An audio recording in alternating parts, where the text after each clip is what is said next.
Hi, my name's Pat, and today we're going to be looking at poaching some fruit. Particularly we're looking at poaching from a dessert point of view. So I've got some ingredients in front of me here.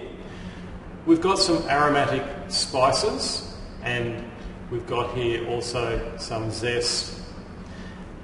Here are my fruit I'm using today. I've got some green apples and I've got some sugar that I'm going to use. Now over here we have juniper berries. We also have black peppercorns, we have cardamom pods, cloves, we have star anise, you can tell by the star shape. I've got cinnamon sticks, also known as cinnamon quills. Here I have a little bit of vanilla powder. I have the zest of some orange, the zest of some lemon. I could also use some saffron, being from the flowering crocus. It's the stamen there, quite concentrated. The sugars I can use other than normal caster sugar that we know about, I have powdered dextrose. Now you could use either powdered dextrose or liquid glucose if you want to bring more sugar into the mixture to make it thicker and more glossy, but you don't want to increase the sweetness. Alternatively, I could use honey or pure fructose. That would be if I want to increase the sweetness of the syrup that I'm poaching in without adding too much more sugar, because fructose has a much higher sweetening. Today I'm using my red wine, and I've already added some sugar and dissolved it in. And how much sugar you add to your liquid depends on how sweet you want it to be.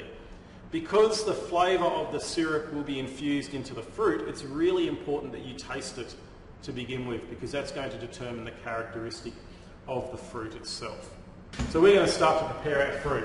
We need a bowl of cold water, and particularly because we're doing some apples, we also want some lemon in there, and that's to stop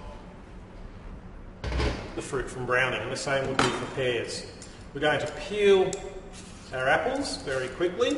Now you'll notice that as I'm peeling in line with the shape of the fruit, in nice smooth motion. And that's so that when I've finished peeling, that the actual shape of the fruit is maintained. If I want to take out the core, and I'm going to quarter these, we cut them in half, we cut them in quarters, and then what we're going to do, we're just going to take out the core out of the centre. What's really important is that there's no peel left on the fruit, that it is actually nice and clean. They are then going to go into my cold water, because you want to poach all your fruit at the same time, and so you store them in the water until it's ready to be poached. So we've prepared our apples. Now if you'd like to keep your fruit whole, if it's an apple or a pear, take a Parisian scoop, also known as a melon bowler, and just hollow out the bottom and work your way up inside, like so, to take out the core from the inside out.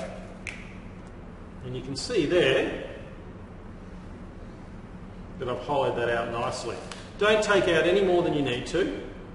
Now, bearing in mind that the hollowed out fruit is more solid than these pieces here. So the cooking time for this one is much greater than the cooking time for this one. So now we're going to pop them in our pot. We're just going to add to this one some cinnamon sticks, some star anise, and a few cloves, and some vanilla powder,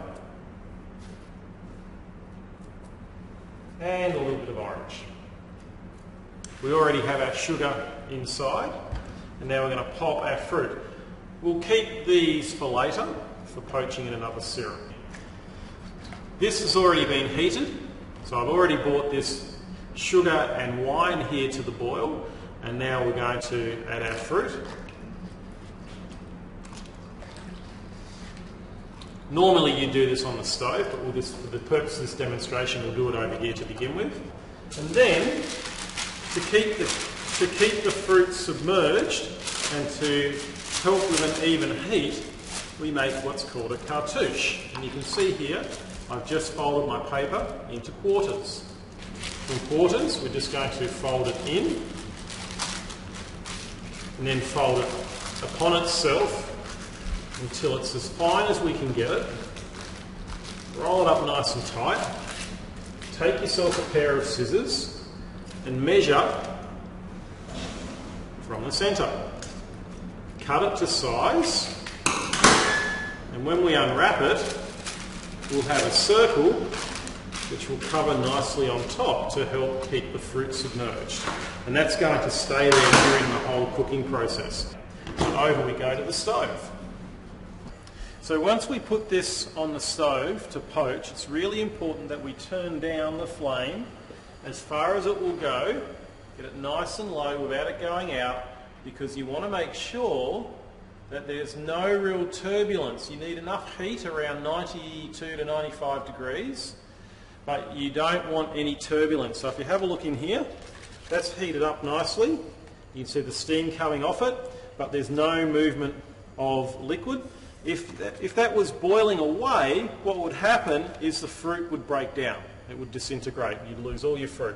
So it's a nice slow cooking process. The cartouche goes on. Periodically we'll get a spoon in there and we'll turn them around just so that they cook evenly on both sides. How long it takes to cook depends on the fruit. If the fruit's really ripe, it could be 30 minutes. If it's quite green, it could be an hour and a half. So we're going to check this, and when it's ready, we'll come back and we'll have a look at it on the bench. I have my apples on the stove poaching, but here are some prepared pears from earlier today. If we take the cartouche back, and just remove that. These have been poaching in a similar syrup. I'm going to remove one from the syrup and we'll have a look at it. So, if we insert the knife up inside, we can feel that you can see it actually goes in quite easily. So they're quite tender, which is what we want in a poaching process. I've got some smaller saffron pears here that were poached in a saffron and white wine syrup a few days ago, and they've taken a really nice vibrant colour. What's important, especially in the whole pears, or if you're using whole apples or other fruit, is that you make sure they're cooked all the way through the centre, poached all the way. If they're not, when you cut them open in a week or so, they'll be brown on the inside because they won't have cooked all the way through. So it's really important that you check up on the inside. So what we have here, these are my red wine pears here. Put this out of the way, I'm not going to use that. I'll just grab another one. Just remove them from the syrup. What you would actually do, the reason I have this tray here, is if you are now going to put this away for storage, you need to straight away remove them from the syrup and leave them to cool, because like most delicate items, once they're cooked, you need to remove them from the heat source so that they don't overcook. Then you would let this syrup cool down to room temperature. And what you would do is you would then put these in a clean, sanitised container, and you'd pour the cooled syrup back over the top to make sure they're completely submerged. And when they're completely submerged in the clean container, you then put a new cartouche. So this is my cartouche. You put a new cartouche over the top and then make sure they're submerged while they're kept in the fridge. And realistically, if you're using a good quality syrup and you've got good quality fruit and everything's clean and sanitised, you can get a few months out of poached fruit in the fridge. Just don't go putting your unhygienic hands inside them and cross-contaminating, because very soon you'll get bacterial growth. What I have over here, if I just pop these two together, I have my saffron poached pears in white wine. I have my red wine poached pears. I also have here, you can take your syrup and you can reduce it further till it becomes quite sticky, so it ends up with a higher sugar concentrate. And you can use that as part of the sauce if you're going to plate that up as a dessert. And that's it. That's how we're going to poach our fruit. Thank you.